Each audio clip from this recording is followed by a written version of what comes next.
Talk about the motorcycle. Yeah. That thing. So there's a story goes with the motorcycle. I've always wanted one. My mother told me, if you ever get a motorcycle, I will murder you. Yeah.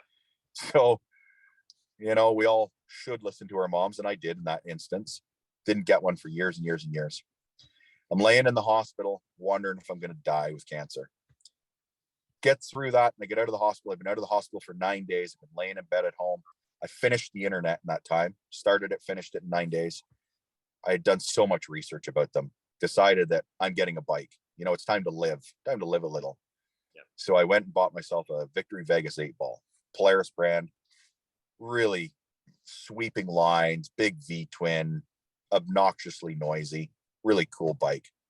I walk into the dealership and the guy said to me, "What are you here for?" I explained what I'm looking for. "Yep, come on over." I sit on the bike and I said, "Yeah, I'm going to take this one." He said, Are you sure, my friend? Like, you don't look that well." I said, "I'm either going to ride this bike or I'm going to die." "What do you mean by that?" I said, "I don't even have my pathology back to know if I'm dying from this or if I'm going to make it or what the deal is. So I'm going to put a deposit on this bike.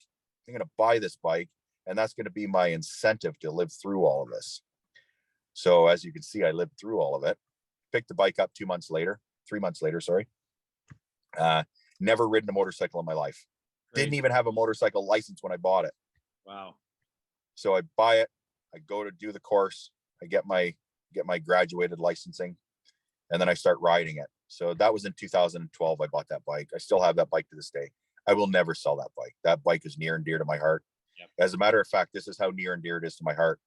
I'm standing in the kitchen of my matrimonial home talking to my now ex-wife, and we at that moment decide it's curtains. We're done. It's over.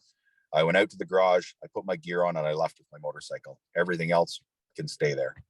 So that bike has a lot of value for me, mentally, emotionally, physically. I love it. Never get rid of it. Ton of fun to ride. I put 56 or 57,000 K on it since I've started, in the 10 years that I've had it. A couple years I didn't ride. It was busy. Couldn't. Friends sold their bikes, didn't have anybody to ride with, whatever the case may be. But the bike is just such a freedom thing. Can't hear my cell phone ringing. Can't talk on the cell phone. Certainly can't send a text while I'm driving that thing. And it's just the open road and wind. And I call it wind therapy. So if I say I'm going for a little wind therapy, that's what's happening. You feel everything. Yeah. Everything on a bike. Yep. That's crazy.